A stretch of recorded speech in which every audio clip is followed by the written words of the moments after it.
বর্তমান পৃথিবীতে মাত্র 1% মানুষের হাতে রয়েছে সারা বিশ্বে প্রায় 45% সম্পদ। অন্যদিকে দরিদ্র 50% জনগোষ্ঠীর সম্পদের পরিমাণ মাত্র 2%।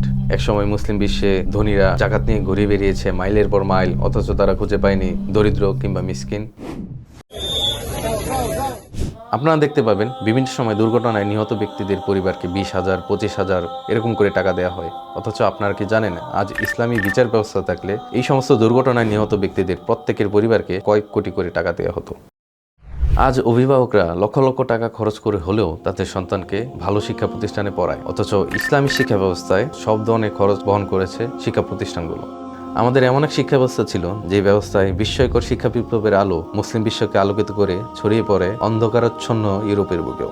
আমাদের এমন এক অর্থব্যবস্থা ছিল যে অর্থব্যবস্থায় জাকাত ও ইনসাফ ভিত্তিক বন্টনের মাধ্যমে সমাজ থেকে চিরতরে নির্মূল করে দেওয়া হয় দারিদ্র্যকে। আমাদের এমন এক বিচার ব্যবস্থা ছিল যে বিচার ব্যবস্থায় বিচারকের কাঠগড়ায় এসে দাঁড়াতে হয়েছে স্বয়ং শাসককে। এগুলো কোনো অলিক কল্পনা নয় কোনো রূপকথার গল্প, এগুলো ইসলামের গৌরবোজ্জ্বল সোনালী দিনের ইতিহাস।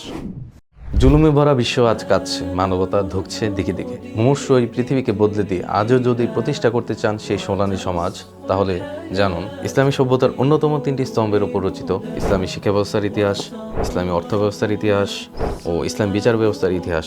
এই 3টি বই আপনাকে পরিচয় করে দিবে আমাদের এক গৌরবোজ্জ্বল সোনালী অতীতের সঙ্গে।